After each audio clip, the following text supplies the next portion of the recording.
want a man for president who's seasoned through and through, but not so doggone seasoned that he won't try something new. A man who's old enough to know and young enough to do. Well, it's up to you, it's up to you, it's strictly up to you.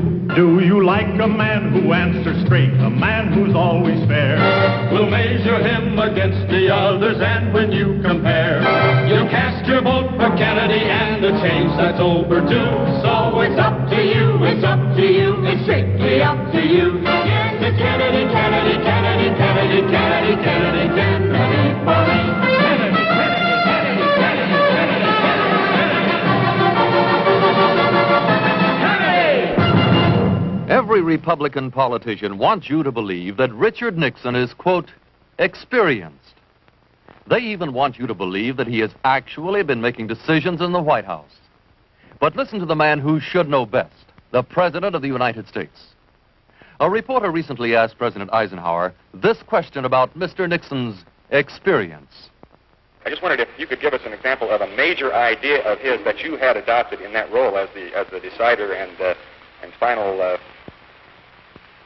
If you give me a week, I might think of one. I don't remember because.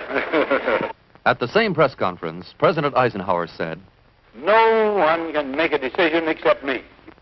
And as for any major ideas from Mr. Nixon, if you give me a week, I might think of one. I don't remember. President Eisenhower could not remember, but the voters will remember. For real leadership in the 60s, help elect Senator John F. Kennedy president. Queridos amigos, les habla la esposa del senador John F. Kennedy, candidato a la presidencia de los Estados Unidos. En estos tiempos de tanto peligro, cuando la paz mundial se ve amenazada por el comunismo, es necesario tener en la Casa Blanca un líder capaz de guiar nuestros destinos con una mano firme. Mi esposo siempre vigilará los intereses de todos los sectores de nuestra sociedad que necesitan la protección de un gobierno humanitario para el futuro de nuestros niños y para lograr un mundo donde exista la paz verdadera. Voten ustedes por el Partido Demócrata el día 8 de noviembre. Que viva Kennedy. This historic moment is brought to you by Citizens for Kennedy. As I said at the beginning, the question before us all, that faces all Republicans and all Democrats, is, can freedom in the next generation conquer, or are the communists going to be successful? That's the great issue. And if we meet our responsibilities, I think freedom will conquer. If we fail to move ahead, if we fail to develop sufficient military and economic and social strength here in this country, then I think that the tide could begin to run against us. And I don't want historians 10 years from now to say, these were the years when the tide ran out for the United States. I want them to say, these were the years when the tide came in. These were the years when the United States started to move again. That's the question before the American people, and only you can decide what you want this country to be, what you want to do with the future. I think we're ready to move, and it is to that great task, if we're successful, that we will address ourselves. This is the Sills family. Recently, John F. Kennedy visited the Sills. Mr. and Mrs. Sills are facing one of the great problems that all American families are now facing, and that is the great increase in the cost of living. Our rent has gone up, our food, our cleaning of our clothing, buying of the clothing, our gas and electric and our telephone bills have gone up. What's been your experience, Mr. Sills, as far as keeping those two daughters of yours going? We're very concerned with their future. We would like both of them to go to college. Have you been able to put much aside? No, unfortunately, not right now. One of the things which I think has increased the cost of living has been this administration's reliance upon a high interest rate policy. My own judgment is that we're going to have to try to do a better job in this field. Yes, we can do better. But to do so, we must elect the man who cares about America's problems. We must elect John F. Kennedy president. My name is Harry Belafonte. I'm an artist, and I'm not a politician.